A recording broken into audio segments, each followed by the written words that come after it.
오늘 말씀의 전체적인 흐름부터 먼저 말씀을 드리도록 하겠습니다. 사도 바울이 디도를 지금 고린도 교회에 보냅니다. 디도를 보낼 때 디도와 함께 이름은 기록되어 있지 않지만 그 형제를 이렇게 같이 함께 보냅니다. 그리고 그 형제가 어떠한 형제인지 사도 바울은 그 형제에 대해서 그 형제는 복음으로 인해서 두루 칭찬을 받는 형제였다라고 이렇게 증언해주고 있습니다. 그리고 디도와 함께 그 형제를 보냈잖아요. 그리고 또 이름은 나오지 않지만 우리의 형제라고 불리는 그 우리의 형제도 또 함께 보냅니다. 그리고 우리의 형제가 이제 또 어떠한 형제인지 정말 그 형제는 열심히 있는 형제라고 그렇게 그 형제에 대해서 증언해 줍니다. 그리고 이제 그 형제들이 가서 고린도 교회 성도들이 낸 헌금을 앞으로 어떻게 집행할 것인지에 대해서 헌금을 집행하는 그 일에 대해서 세 가지로 크게 말씀해 주고 있습니다. 첫 번째, 헌금을 집행할 때는 주님의 영광을 위해서 집행을 해야 하고, 두 번째, 사람들로부터 비난받지 못하도록 조심해서 헌금을 집행해야 하고, 세 번째, 주의 눈앞에서 뿐만 아니라 사람들의 눈앞에서도 정직하게 헌금을 집행해야 한다라고 이렇게 기록해 주고 있습니다. 그리고 다시 이제 그 헌금을 집행하고 있는 형제들에 대해서 지금 사도 바울이 다시 증언을 해줍니다. 그러니까 디도가 어떤 형제인지 나에게 묻는다면 디도는 이런 형제라고, 우리의 형제들이 어떤 형제인지 누가 나에게 묻는다면 우리의 형제들은 바로 이런 형제라고 내가 그 형제들에 대해서 증언해 줄 수 있다라는 것입니다. 그러므로 너희 고린도 교회 성도들은 그들 앞에서 너희의 사랑의 증거와 또 우리가 너희에 대한 자랑의 증거를 교회들 앞에서 그들에게 보이라라는 말씀으로 오늘 고린도서 8장 말씀을 이렇게 사도 바울은 마무리를 짓고 있습니다. 전체적인 흐름의 오늘 내용이고요. 한 절씩 이제 살펴보도록 하겠습니다. 다 같이 고린도서 8장 18절 말씀 보겠습니다. 고린도서 8장 18절 같이 읽겠습니다. 또 우리가 그와 더불어 그 형제를 보내었는데 그는 모든 교회에서 복음으로 인하여 두루 칭찬을 받는 자요. 사도 바울은 그냥 디도와 더불어서 그 형제, 이름은 기록되어 있자면 그 형제를 지금 고린도에 같이 보냈습니다. 근데 그 형제는 어떤 형제라고 지금 사도 바울이 증언해주고 있어요? 모든 교회에서 복음으로 인하여 두루 칭찬을 받는 형제다라고 이렇게 사도 바울은 증언합니다. 그러니까 오늘 말씀의 첫 번째 주제는 칭찬입니다. 칭찬. 그러니까 우리도 하나님으로부터 또 하나님을 바르게 믿는 교회들로부터, 형제 자매들로부터 두루 칭찬을 받는 그러한 형제 자매들이 되어야 한다라는 것입니다. 특별히 어떤 면에 있어서 복음을 전하는 데 있어서 정말 열심이다라고 우리가 다 칭찬받게 되기를 주님은 원하십니다. 저희 모두가 이러한 칭찬을 다 들을 수 있길 원합니다. 하나님은 우리가 잘못한 것에 대해서는 책망하시고 또 우리가 주님의 말씀에 따라 잘 행한 것에 대해서는 칭찬해 주시는 분이십니다. 그래서 악하고 게으른 종아라고 이렇게 책망하시기도 하시고, 잘하였도다 선하고 신실한 종아, 내가 적은 것에 신실하였은즉 내가 너를 많은 것을 다스릴 치리자로 삼으리니 너는 내 주인의 기쁨에 참여하라 라고 이렇게 칭찬해 주시는 그러한 분이기도 하십니다. 하나님께서는 주 예수 그리스도께서 이렇게 다시 오셨을 때 우리가 믿음의 단련을 통해서 여러 가지 상황과 환경과 여러 가지 많은 것들을 통해서 우리가 믿음이 단련받잖아요. 믿음의 단련받는 것을 통해서 우리가 칭찬과 존귀와 영광을 다 받게 되길 원하신다, 이렇게 말씀하고 계십니다. 하나님께서는 어떤 분이시라는 거예요? 우리를 칭찬해 주시는 그러한 분이십니다. 저희 모두가 하나님으로부터 칭찬받길 원합니다. 다 같이 요한복음 이제 12장 말씀 보겠습니다. 요한복음 12장. 칭찬과 관련해서 한번 보겠습니다. 두 가지 종류의 칭찬이 있습니다. 요한복음 12장 42절, 43절.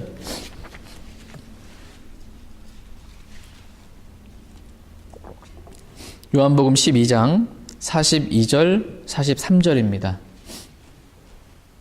요한복음 12장 42절, 43절. 42절 말씀. 요한복음 12장 42절 제가 읽겠습니다. 그럼에도 불구하고 우두머리 치리자들 가운데서도 많은 사람들이 그분을 믿되 바리새인들로 인해 회당에서 쫓겨날까 염려하여 그분을 시인하지 못하였으니 이는 그들이 사람들의 칭찬을 하나님의 칭찬보다 더 사랑하였기 때문이더라. 그러니까 예수님 당시에 예수님을 믿는 많은 사람들이 있었다라고 이렇게 말씀하십니다. 그러나 그 많은 사람들이 이 바리새인들, 이 사람의 눈치를 봐서 회당에서 쫓겨날까 염려해서 사람들 앞에서 내가 예수님을 메시아로 그리스도로 믿는다라고 이렇게 시인하지 못했다라는 것입니다. 그들이 그렇게 한 이유는 뭐냐면 그들이 사람들의 칭찬을 하나님의 칭찬보다 더 사랑했기 때문이다라고 성경은 기록해주고 있습니다. 그러니까 사람들로부터 칭찬받는 것을 더 사랑해서 이 하나님의 칭찬보다 더 사랑한 거예요. 그래서 예수님을 시인하지 못하고 믿음을 시인하지 못한 것이다 라는 것입니다. 그러나 저와 여러분들은 사람들의 칭찬이 아니라 하나님의 칭찬을 더 사랑하라 이렇게 말씀하고 계십니다. 그래서 우리가 언제 어디서든지 주님에 대한 믿음을 우리가 시인하고 또 킹제임스 성경에 대한 주님의 말씀에 대한 믿음을 언제 어디서든지 사람을 두려워하지 말고 시인하라 라고 주님 말씀하십니다. 우리에게 있어서 중요한 것은 사람들의 칭찬이 아닙니다. 사람들의 칭찬이 아니라 하나님의 칭찬이다 이렇게 말씀하십니다. 그러니까 하나님이 나를 어떻게 보시고 나를 어떻게 칭찬하시는 것, 이게 중요하지 사람들의 칭찬이 중요하지 않다라는 것입니다. 우리가 하나님으로부터 이렇게 칭찬을 받게 되잖아요. 하나님으로부터 우리가 칭찬을 받게 되면 하나님을 바르게 믿는 사람들로부터도 칭찬이 따라오게 되어 있습니다. 그러니까 사도 바울이 디도와 함께 그 형제를 보내면서 그 형제에 대해서 지금 칭찬을 하잖아요. 그 형제는 모든 교회들에서 두루 칭찬을 받는, 복음으로 인해서 두루 칭찬받는 형제다라고 이렇게 칭찬을 하고 있습니다. 이와 같이 하나님으로부터 칭찬받는 사람은 교회 안에서도 칭찬을 받습니다. 동일한 믿음을 가진 형제 자매들로부터도 칭찬을 받습니다. 물론 주님을 믿지 않고 진리를 거역하고 대적하는 사람들로부터는 칭찬이 아니라 핍박을 받지만 하나님께 칭찬받는 사람은 하나님을 사랑하는 사람들로부터 그러니까 성경을 사랑하는 사람들로부터 동일한 칭찬을 받게 되어 있다라고 성경은 말씀하고 계십니다. 하나님은 사람에 대해서 책망하시기도 하시고 칭찬하시기도 하십니다. 근데 사도 바울도 이렇게 고린도후서 말씀을 이렇게 쭉 보시면 사도 바울도 이 고린도 교회 성도들 내가 이 부분에 있어서 너희를 칭찬하지 아니하노라 이렇게 말하고 지금 내가 이 부분은 칭찬한다 이렇게 말씀하고 계세요. 그러니까 하나님도 어떤 부분에 대해서는 책망하고 어떤 부분은 칭찬하고 사도 바울도 어떤 부분에 대해서는 책망하고 어떤 부분에 대해서는 지금 칭찬하고 있다라는 것입니다. 어떤 부분에 대해서 그러냐면 하나님이 책망하는 거는 사도 바울도 같이 책망하고 하나님이 칭찬하는 것은 같이 칭찬한다라는 것입니다. 그러므로 하나님께서 칭찬하는 형제를 우리도 어떻게 해야 된다는 거예요? 칭찬해야 된다는 것입니다. 하나님은 칭찬하는데 나는 좀 이렇게 무시하거나 이러지 말고 하나님이 칭찬하면 칭찬에 있어서 인색하지 말라는 것입니다. 사도 바울이 지금 이 디도와 함께 보낸 그 형제에 대해서 칭찬하는 것처럼 모든 교회들이 두루 그 형제에 대해서 칭찬하는 것처럼 하나님이 칭찬한 그 형제에 대해서 칭찬하는 것을 인색하거나 아끼지 말라라는 것입니다. 그러나 다른 사람에 대해서는 하나님이 칭찬하는 다른 형제에 대해서는 칭찬하지만 내가 내 입으로 나는 칭찬하지 말라라는 것입니다. 내가 내 입으로 나를 칭찬하지는 말라 이렇게 말씀하십니다. 다 같이 잠언 27장 말씀 보겠습니다. 잠언 27장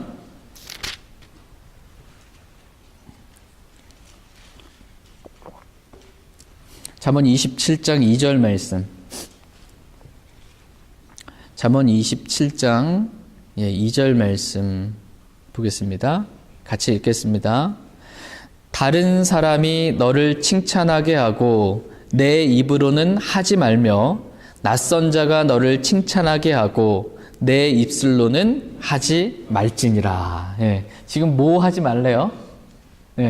자기 입으로 자기 입술로 자기를 칭찬하지는 말라 이렇게 말씀하고 계십니다. 그러니까 우리의 칭찬은 내가 하는 것이 아니고 우리에 대한 칭찬은 하나님께서 해주세요.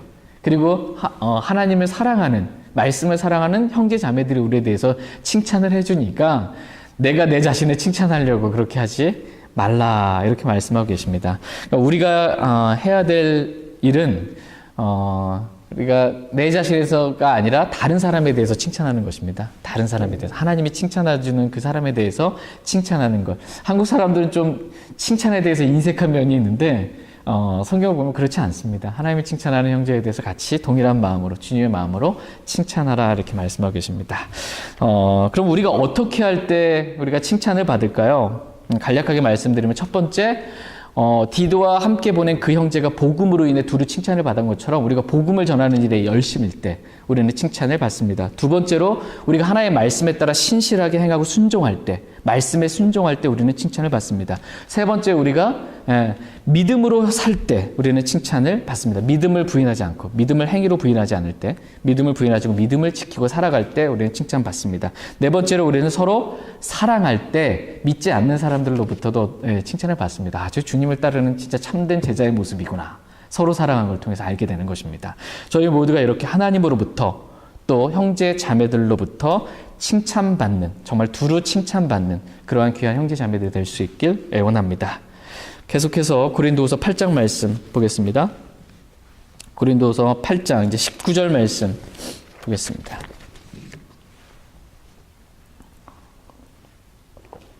고린도후서 8장 19절 같이 읽겠습니다. 또 그것뿐 아니라 교회들로부터 선정되어 이 은혜를 가지고 우리와 함께 여행하는 자니라. 이 은혜를 우리가 집행하는 것은 같은 주께 영광을 돌리며 너희의 준비된 마음을 밝히 드러내려 함이라. 아멘. 디도와 그의 형제는 지금 이 은혜를 가지고, 이 은혜가 뭐예요? 예, 이 은혜를 가지고 이 은혜를 집행한다 이렇게 표현해. 이 은혜는 헌금을 의미합니다. 이 헌금을 가지고 이 헌금을 잘 집행하기 위해서 우리와 함께 여행하는 자다 이렇게 말씀하고 계십니다. 그러니까 헌금에 대해서 성경은 은혜라고 이렇게 말씀하고 계십니다. 그러니까 헌금을 드릴 수 있는 것 자체가 은혜입니다. 왜냐하면 우리가 모든 것을 다 하나님의 은혜로 이렇게 받았을 뿐만 아니라 씨 뿌리는 자에게 씨를 제공하시는 분, 씨 뿌리는 자에게 씨를 제공하시는 그 씨가 헌금이잖아요. 우리가 헌금을 드릴 수 있도록 제공해 주시는 분, 다 은혜라는 것입니다. 또 우리가 하나님께 드려도 하나님께서 안 받으세요. 가인이 그 헌물을 드렸잖아요. 근데 하나님께서 안 받으셨어요. 가인은 얼굴색이 변하잖아요. 근데 우리가 하나님께 헌금을 드렸는데 하나님은 필요 없다, 안 받으세요. 그러면 이제 난리 나는 거죠. 근데 아벨처럼 우리가 헌물을 드렸는데 하나님께서 받으세요. 그러니까 우리가 드린 헌금을 하나님이 받아주시는 것 자체가 은혜라는 것입니다. 헌금을 드리는 것, 또 받아주시는 것, 그 모든 것들이 다 은혜입니다. 그래서 성경은 헌금에 대해서 은혜 이렇게 말씀하고 계십니다. 두 번째로 헌금은 선물이라고 이렇게 말씀하고 계십니다. 그러니까 하나님께 제가 이 헌금 드릴 테니까 저 좀 이렇게 축복해 주세요. 제가 원하는 거 들어주세요라고 뇌물을 바치는 게 아니고, 헌금은 뇌물이 아니고 하나님께서 나에게 베풀어 주신 은혜에 대한 감사에 대해서 드리는 선물이다라는 것입니다. 세 번째로 성경은 헌금에 대해서 지난 시간에 제가 의무다라는 것을 살펴봤습니다. 그러니까는 구원받은 모든 그리스도인들은 다 영적인 것에 있어서 빚진 자이기 때문에 빚을 갚을 의무가 있는 그러한 사람들이라는 것입니다. 그래서 헌금은 뭐냐면 구원받은 모든 그리스도인들이 영적으로 빚진 그 빚을 반드시 갚아야 하는 그러한 의무다. 육신의 것들로 갚아야 하는 그러한 의무다라고 성경 말씀하십니다. 마지막 네 번째로 헌금은 열매다 이렇게 말씀하고 계세요. 헌금에 대해서 열매다 이렇게 말씀하십니다. 로마서 15장 말씀 잠깐 보겠습니다. 헌금에 대한 여러 가지 다양한 표현을 지금 살펴보고 있습니다. 로마서 15장 28절.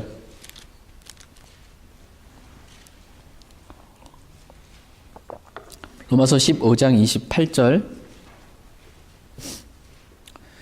지금 마케도니아와 아가야에 있는 사람들이 예루살렘에 있는 가난한 성도들을 위해서 얼마를 이렇게 헌금을 했습니다. 그 헌금을 가지고 지금 가고 있는 거예요. 28절입니다. 로마서 15장 28절. 같이 읽겠습니다.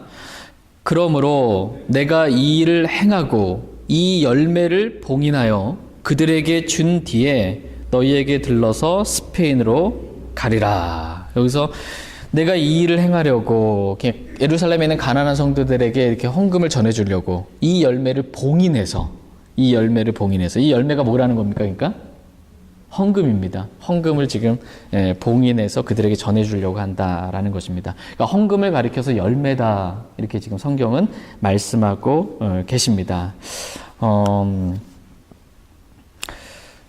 일반 교회들처럼 일반 교회들은 성령의 열매는 강조하지 않고 어떻게 보면 이 헌금을 내라는 것에 있어서는 매우 이렇게 강조를 합니다.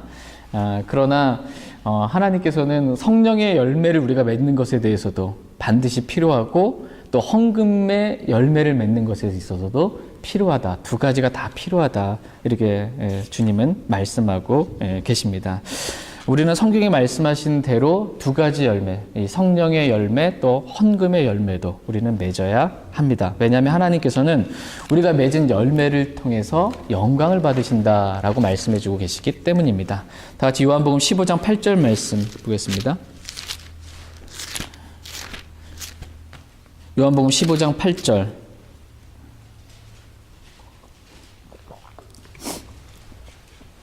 요한복음 15장 8절 말씀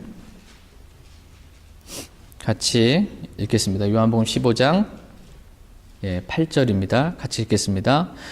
너희가 열매를 많이 맺는 것 이것으로 내 아버지께서 영광을 받으시나니 이로써 너희가 내 제자가 되리라. 아멘.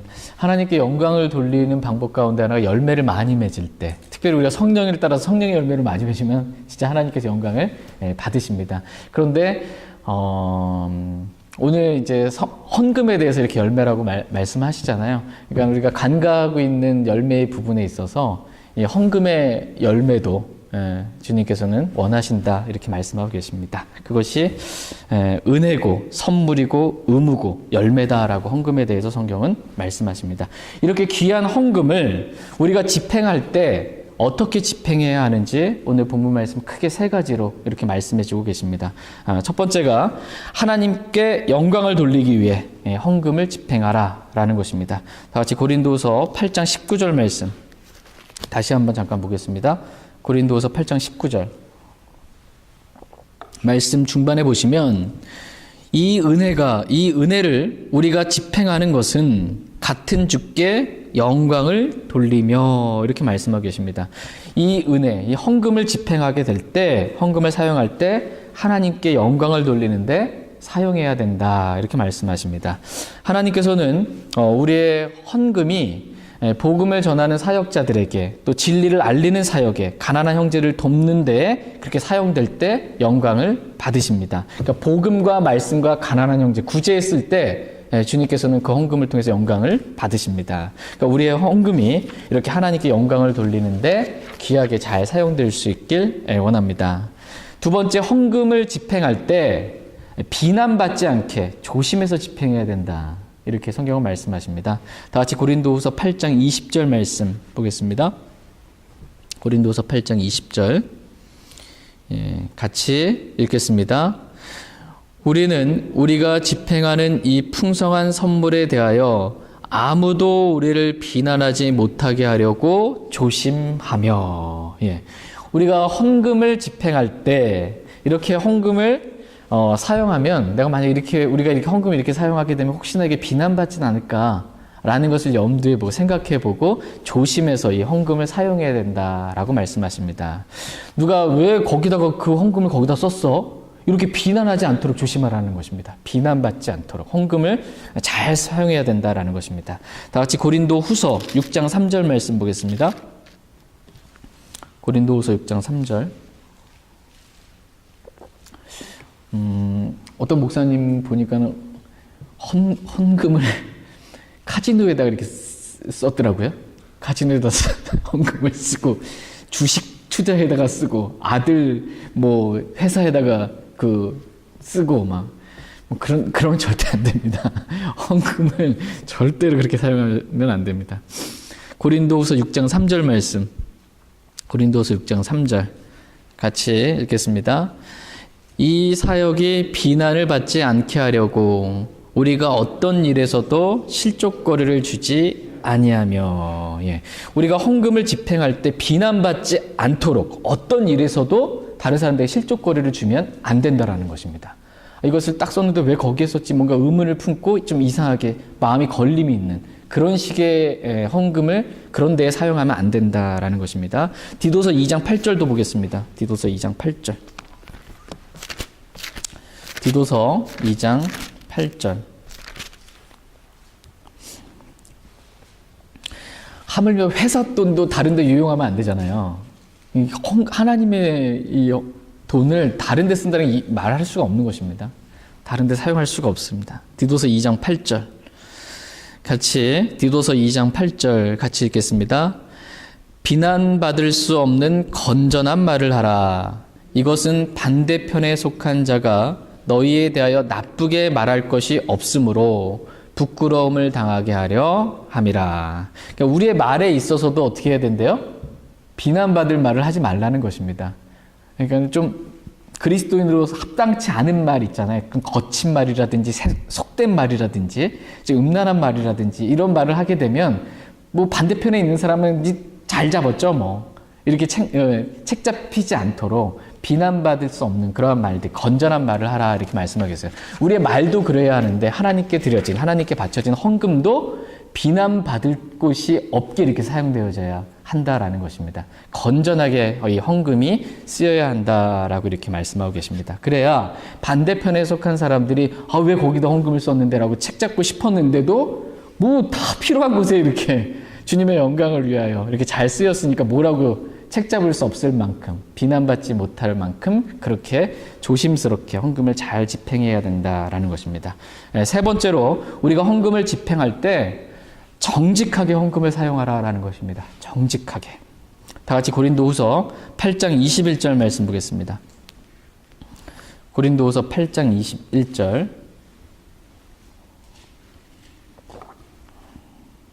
고린도후서 8장 21절 같이 읽겠습니다. 주의 눈앞에서 뿐만 아니라 사람들의 눈앞에서도 정직한 일들을 예비하노라. 아멘. 우리가 헌금을 집행할 때 주의 눈앞에서 뿐만 아니라 또 누구 앞에서요? 사람들의 눈앞에서도 정직해야 한다 이렇게 말씀하십니다. 그러니까 헌금이 어디에 어떻게 쓰이고 있는지 알지 못하게 음지에 이렇게 감춰져 있는 것처럼 그렇게 불투명하게 헌금을 사용하면 안 되고 누구나 다 알 수 있도록 투명하게 정직하게 헌금이 쓰여야 한다라는 것입니다. 하나님 앞에서뿐만 아니라 사람들 앞에서도 정직하게 헌금이 사용되어야 한다라는 것입니다. 이렇게 정직하게 헌금이 사용되기 위해서는 어떻게 해야 되냐면 헌금이 사용되는 이 은행 기록하고 장부가 실제적으로 동일해야 합니다. 그래야 이제 누가 봐도 정직합니다. 은행에서 빠져나간 돈하고 우리가 쓰고 있는 장부하고 서로 뭔가 다르다. 이러면 이게 안 맞습니다. 빌미를 줄 수가 있습니다. 그렇기 때문에 이 장부랑 은행에서 실제로 빠져나간 것, 이것과 일치해야 합니다. 물론 체크를 써서 이렇게 나중에 나가면 날짜에 있어서 다르지만 어쨌든 실제로 사용한 부분하고 장부에 있어서 기록은 정확하게 일치되어야 한다라는 것입니다. 그리고 정직하게 쓰이기 위해서는 영수증이 있어야 돼요. 영수증이 있으면 함부로 못 씁니다. 영수증이 없으면 다른 데로 유용해서 어떻게 쓰는지는 모르는데 영수증이 하나하나 다 있으면 어디 쓰였는지 명확하게 나오니까 정직하게 주의해서 쓸 수 있습니다. 제가 제일 싫어하는 말 중에 하나 가라라는 말, 가라 영수증 이런 거 있으면 안 됩니다. 교회 안에 가라 영수증으로 뭐 이렇게 해가지고 안 된다라는 것입니다. 정직해야 된다라는 것입니다. 그리고 우리가 그 정부에 보고를 하잖아요. 정부에 보고하는 것과 실제 교회 안에서 쓰인 내용, 이 장부의 기록이 일치해야 된다라는 것입니다. 이 둘이 틀리면 사람들 앞에, 국가 앞에서 우리가 정직하지 못한 겁니다. 왜 국가한테는 이렇게 보고했는데 실제는 이게 아니면 정직한 거 아닙니다. 그래서 정직해야 된다라는 것입니다. 그래서 이 헌금을 관리하는, 보통 헌금을 관리하시는 분들은 그 교회 안에서 이렇게 그 집사 형제님들이 이렇게 정직하다는 평판이 있는 그 집사 형제님들이 주로 헌금을 이렇게 관리를 합니다. 그래서 집사의 자격과 관련해서 사도행전 6장에서 정직하다는 평판이 있는 것에 대해서 이렇게 말씀해주고 계십니다. 그러니까 헌금을 관리하는 사람은 정직하다는 평판이 있어야 된다라는 것입니다. 그러니까 헌금을 관리하는 사람이 정직해요. 그러면 그 헌금이 정직하게 쓰여집니다. 헌금을 관리하는 사람이 좀 뭔가 이게 잘 좀 비난받을 여지가 좀 있어요. 그래서 헌금을 관리하는 사람은 정직해야 된다. 근데 성경은 헌금을 관리하는 사람들뿐만 아니라 모든 그리스도인들이 다 정직하다는 평판이 있어야 된다. 이렇게 성경은 말씀하고 계세요. 모든 그리스도인들은 다 정직하다. 아, 저 사람 참 정직하다라는 평판을 모든 그리스도인들은 다 가지고 있어야 된다라는 것입니다. 다 같이 히브리서 13장 말씀 보겠습니다. 히브리서 13장.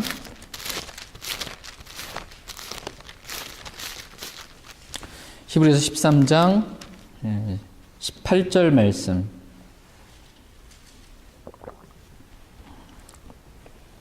히브리서 13장 18절 말씀. 같이 읽겠습니다. 우리를 위해 기도하라. 우리가 모든 일에서 정직하게 살고자 함으로 선한 양심을 가진 줄 우리가 확신하노라. 지금 사도 바울과 함께 했던 사람들은 지금 모든 일에서 지금 정직하게 살려고 했습니다. 이 선한 양심을 가진 그리스도인들 있잖아요. 그리스도의 보혈로 양심까지 깨끗하게 된 사람들, 기본적인 그 선한 양심을 가지고 있는 사람들은 모든 일에서 정직하려고 합니다. 모든 일에서 이렇게 정직하려고 합니다. 근데 그 믿음과 선한 양심을 붙들라 이런 말씀이 있습니다. 믿음과 선한 양심을 붙들라. 근데 이것들을 버리면 그는 믿음에 있어서 파선하였느니라. 이렇게 말씀하고 계세요. 그러니까 믿음과 선한 양심을 붙들어야 되는데 사람의 양심이 선해서 정직해야 되는데 양심에 위배되는 정직하지 못한 일들을 하게 되면은 이 믿음에 있어서 파선하게 됩니다. 그럼 그리스도인은 믿음으로 사는 사람들이고 선한 양심이 있어야 되는 사람들이에요. 근데 배가 가는데 파선을 했어요. 그 배는 어떻게 돼요? 파선했으면 더 이상 갈 수도 없고 그냥 가라앉는 겁니다. 그냥 세월호 사건처럼 그냥 가라앉는 거예요. 그리스도인이 선한 양심이 없음으로 인해서 정직하지 못해요. 부정직해요. 그러면 그리스도인으로서의 이 삶에 있어서 파선이라는 겁니다. 더 이상 그리스도인의 삶을 살 수 없다는 것입니다. 그만큼 정직이라는 것은 그리스도인에게서 매우 중요한 덕목이다라고 말씀하십니다. 헌금을 정직하게 사용하기 위해서는 그 헌금이 어디 쓰였는지를 이렇게 영수증 첨부해서 이렇게 다 이렇게 알려주면 사람들한테 드러나기 때문에 정직해질 수 있습니다. 특별히 저희 교회에서는 1,000불을 이상을 이렇게 쓰게 될 경우에는 모든 성도님들이 이 돈이 어떻게 쓰이는지 이렇게 알립니다. 그리고 총회를 거쳐서 성도님들의 모든 그 총회 허가에 따라서 이 돈을 집행하게 됩니다. 그러면은 1,000불 이상을 마음대로 못 쓰는 게 되는 거죠. 이 제재가 이렇게 있습니다. 좋은 것 같아요. 아주 좋은 제도입니다. 그런데 여러분 킹제임스 성경 보기 전에 예전에 개역 성경 이렇게 보신 분들은 개역 성경에서 특별히 신약 성경은 이 신약 시대 그리스도인들에게 중요한 말씀을 주신 말씀이잖아요. 근데 개역 성경의 신약 성경을 보게 되면 정직이라는 단어가 한 단어도 안 나와요. 킹제임스 성경에 정직이라는 단어가 쫙 나오는데 개역 성경에는 정직이라는 단어가 구약 성경에 있는데 신약 성경에는 없습니다. 정직 그랬을 때 좀 떨리는지 모르겠는데 어쨌든 정직하지 않은 성경이기 때문에 정직이 없는 것 같습니다. 정직한 번역이 아니라서 그런지. 개역 성경에 어쨌든 정직이라는 단어가 나오지 않습니다. 그리스도인에게 있어서 매우 중요한 것, 그것은 정직입니다. 헌금은 이렇게 정직하게 하나님과 사람들 앞에서 정직하게 집행되어야 한다. 이렇게 말씀하고 계십니다. 정직하게 집행되어야 되니까 헌금이 그렇다고 해서 누가 헌금 얼마 냈는지 이렇게 다 광고해서는 안 됩니다. 다 알아야 된다고 정직해야 되니까 다 모르면 안 된다고 그건 아닙니다. 성경은 오히려 누가 헌금을 얼마를 냈는지에 대해서는 모르게 하라 이렇게 성경은 말씀하고 계세요. 모르게 하라. 알면 안 된다라는 것입니다. 다 같이 마태복음 6장 말씀 보겠습니다. 마태복음 6장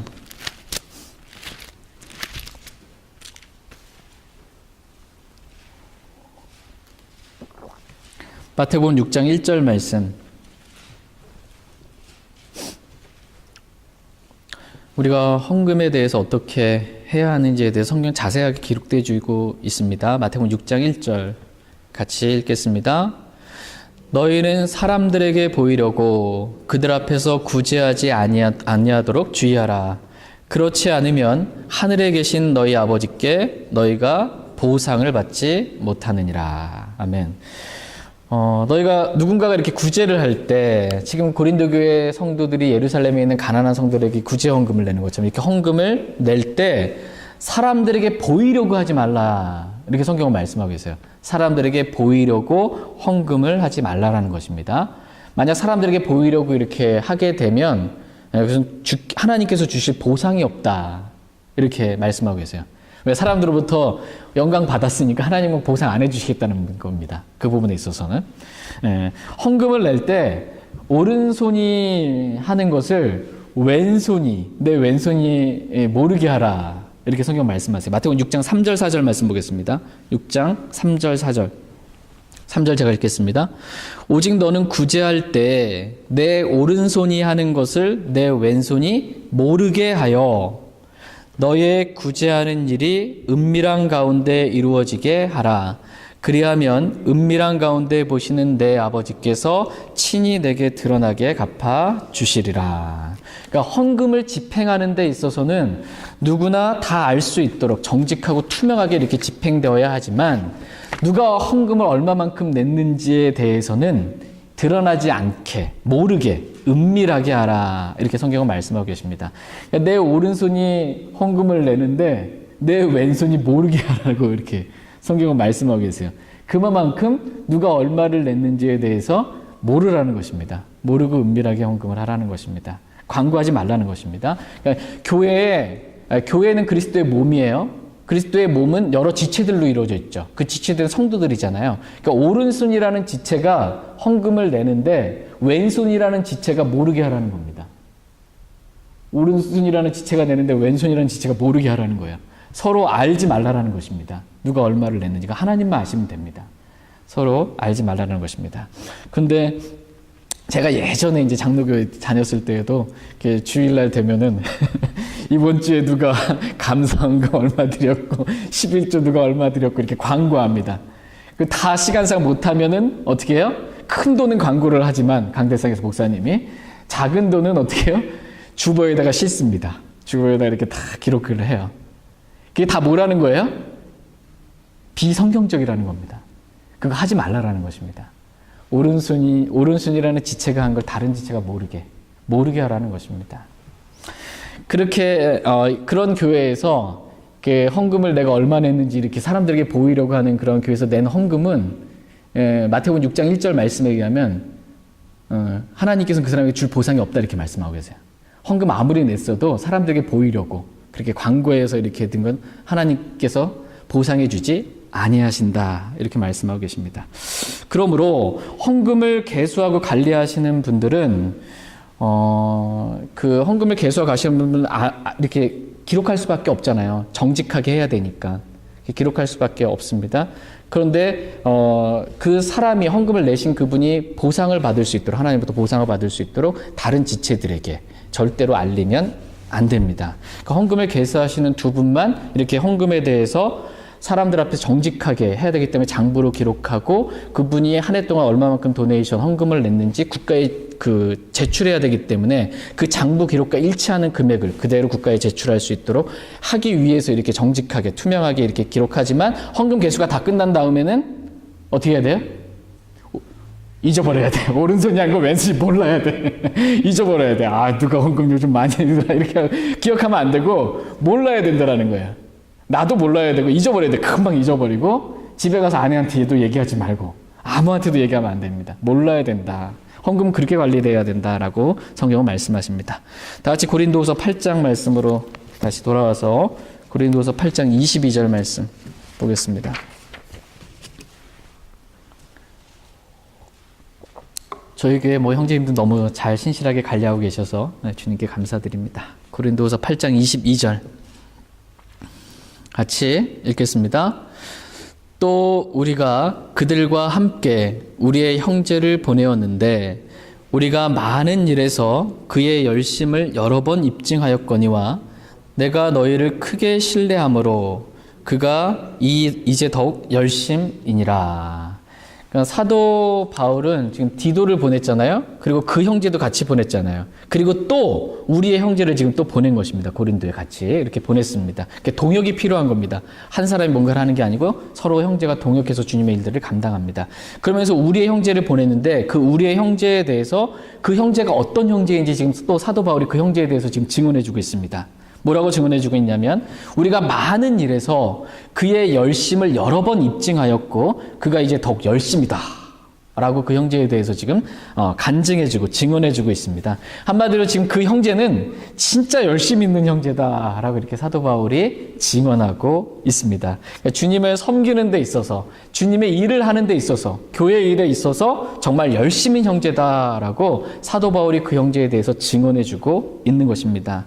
저와 여러분들 역시 이렇게 열심히 있는 형제다, 열심히 있는 자매다 라는 그러한 간증을 다 얻을 수 있길 원합니다. 네 번째 말씀은 뭐냐면 간증이에요. 간증. 좋은 평판입니다. 좋은 평판. 지금 여러분 말씀을 주의 깊게 한번 읽어보시면 사도 바울이 우리의 형제 또 그 형제에 대해서 이렇게 평가를 해주잖아요.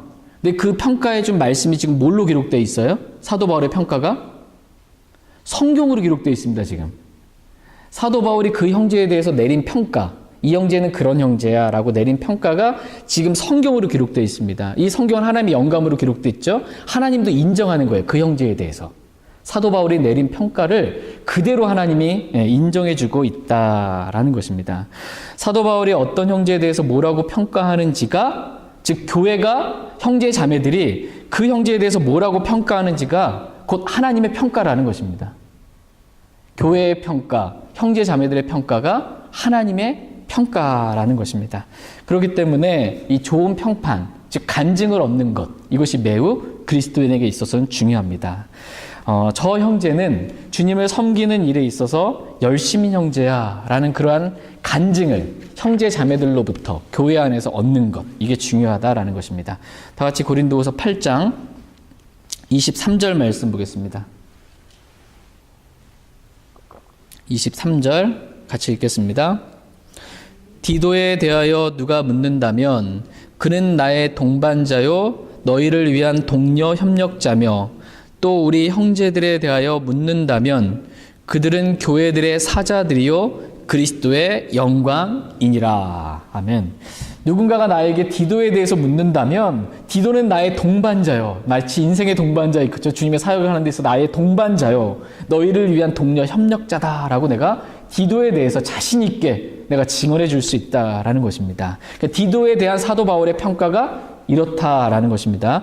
또 우리와 함께하고 있는 우리 형제들에 대해서 내가 누군가가 나에게 묻는다면 그들은 교회들의 사자들이요. 메신저입니다. 교회를 그대로 이렇게 대변해주고 말해주는 메신저이고 또 그리스도의 영광이라고 내가 그 형제들에 대해서 우리와 함께하는 형제들에 대해서 내가 증언할 수 있다라는 것입니다. 그러니까 자신과 함께한 그 형제들에 대해서 사도 바울이 내린 평가가 뭐라는 거예요? 그들은 그리스도의 영광이요. 이렇게 말씀하고 계세요. 사도 바울과 함께 동역했던 형제들이 지금 지나가고 있어요. 그럼 지금 뭐가 지나가고 있다라는 거예요? 그리스도의 영광이 지금 지나가고 있다는 겁니다. 그 형제에 대해서 평가하기를 그리스도의 영광이라고 평가하고 계세요. 지금 그 형제가 지나가는데 그리스도의 영광이 지나가는 것 같이 실로 엄청난 지금 평가를 지금 칭찬을 해주고 있는 것입니다. 정말 놀라운 칭찬을 지금 형제들로부터 듣고 있습니다. 그러니까 저와 여러분들 역시 형제들로부터, 교회로부터 이러한 평판, 이러한 간증, 이러한 칭찬을 우리가 들어야 한다. 이렇게 성경은 말씀하고 계십니다. 그 칭찬 있잖아요. 교회에서 또 형제 자매들이 나에 대해서 이렇게 뭐라고 평가하잖아요. 말은 다 할 수는 없지만 그냥 저 자매, 저 형제는 저런 형제, 저런 자매야 뭐라고 평가하는 게 다 아마 있을 거예요. 근데 그 평가하는 그게 곧 하나님의 평가고 그 칭찬이 곧 하나님의 칭찬이다. 이렇게 성경은 지금 말씀하고 계십니다. 한 교회에서 믿음 생활하고 있는 형제 자매들로부터 내가 어떠한 사람으로 평가받느냐가 곧 하나님 만났을 때 내가 어떠한 사람으로 평가받는 것과 정확하게 일치한다라는 것입니다. 누군가가 만약 나에 대해서 저 형제, 저 자매는 어떤 형제라고 누군가가 이렇게 묻는데 우리 교회 성도들이 나에 대해서 계시는데 별로 안 좋게 이렇게 얘기를 해줘요. 있잖아, 이렇게 뭐 안 좋게 얘기하면 그게 뭐라는 거예요? 주님의 평가가 그와 같다라는 것입니다. 주님의 평가가 그와 같다. 그러므로 형제 자매들로부터 우리가 받게 되는 평판, 이 간증이 매우 중요하다. 이렇게 성경은 말씀하십니다. 저희 모두가 함께하는 형제 자매들로부터 좋은 평판을 다 받을 수 있길 원합니다. 다 같이 히브리서 11장 39절 말씀 보겠습니다. 히브리서 11장 39절.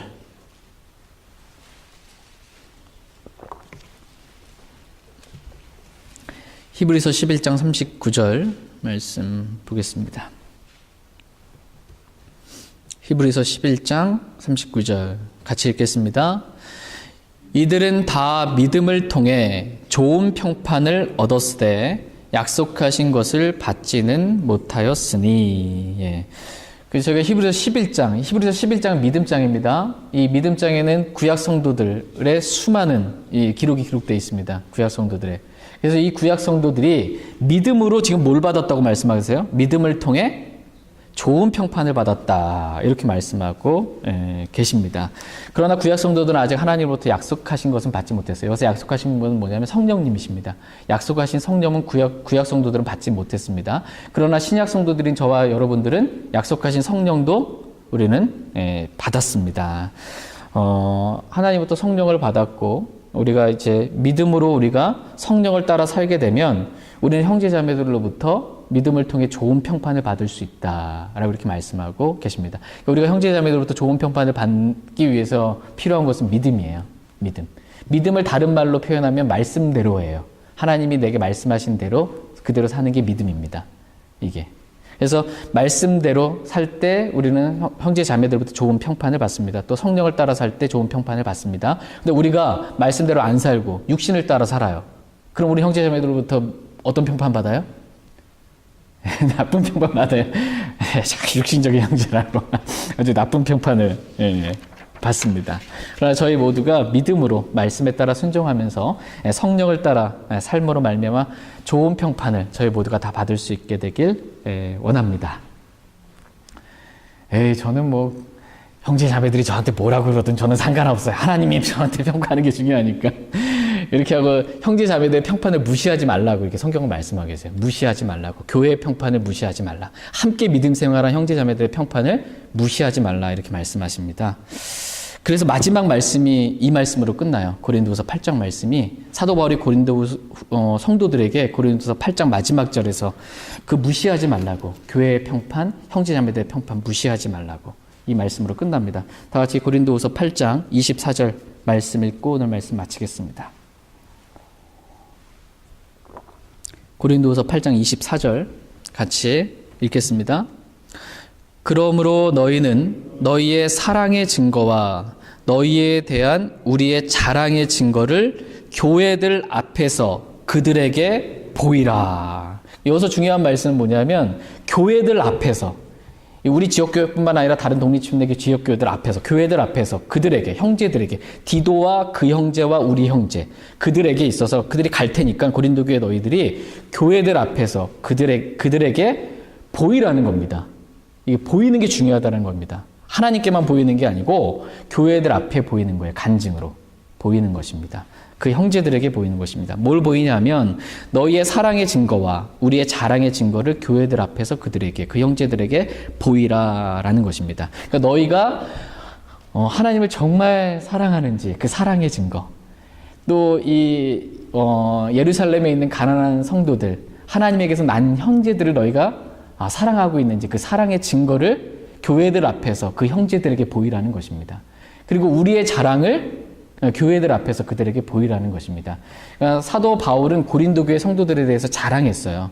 고린도 교회 성도들 지금은 육신 가운데 죄 가운데 그렇게 있지만 고린도 교회 성도들 그런 형제들 아니야 라고 자랑했습니다. 디도 앞에서. 그리고 고린도 교회 성도들이 1년 전부터 지금 예루살렘에 있는 교회들에게 그 가난한 성도들에게 이 헌금하기 위해서 지금 모금을 시작했고 또 열심히 지금 하고 있고 이제 좀 있으면 마칠 거라고. 이게 뭐 자랑한 거예요. 그래서 그 자랑이 우리의 자랑의 증거를 지금 교회들 앞에서 그들에게 보이라 이렇게 말씀하고 계십니다. 교회들 앞에서 형제들에게 좋은 평판, 좋은 간증을 얻는 것 이것이 매우 중요하다는 것입니다. 그 평판이 그대로 우리가 하나님 만났을 때 받게 되는 평판과 거의 일치한다라고 악의적으로 평가하지 않는 한 거의 일치한다 이렇게 성경은 말씀하고 계십니다. 저희 모두가 하나님으로부터 또 교회 안의 형제 자매들로부터 좋은 평판과 간증을 얻을 수 있게 되길 원합니다. 얻는 방법은 믿음을 통해 성령을 따라 살 때 좋은 평판을 얻을 수 있습니다. 그래서 주님 오셨을 때 저희 모두가 칭찬과 존귀와 영광을 다 받을 수 있길 원합니다.